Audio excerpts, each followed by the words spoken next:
表参道にやってきました。商業施設も多くにぎわいの街ですね。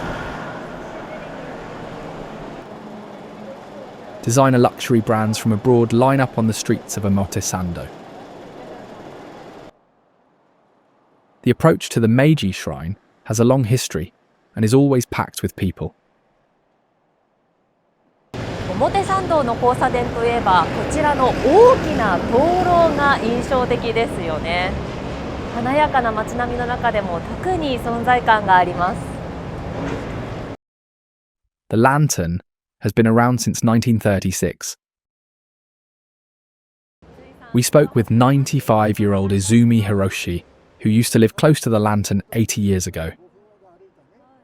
清掃の爪痕がこの灯籠に残ってると聞いたんですけど、あそこで剥がれてるでしょ、下の方の石が、あれはね、全部ここに火がいったんですよ。火にあぶられてるから、あそこ歩くにボロボロになった通り風化してなったんじゃないの。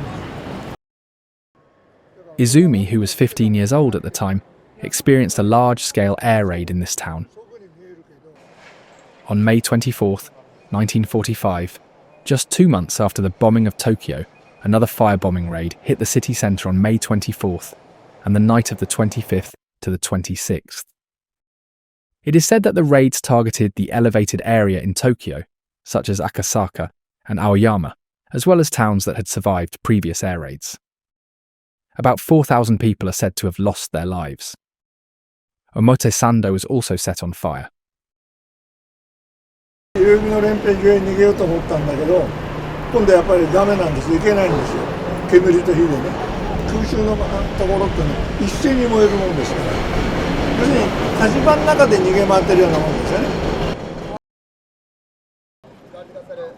The following day, when he was looking for his father, he saw many people who had died near the lanterns. やっぱり今でも目に浮かびますか？浮かびます。そこを探して歩いた。Izumi has not been able to find his father to this day.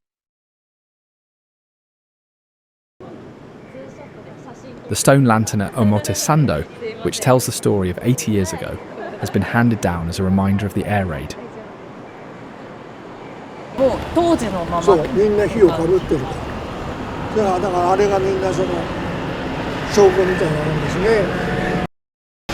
戦争なんていうのは人を殺すことと物が壊れることと全く生産的なものは何もないわけです。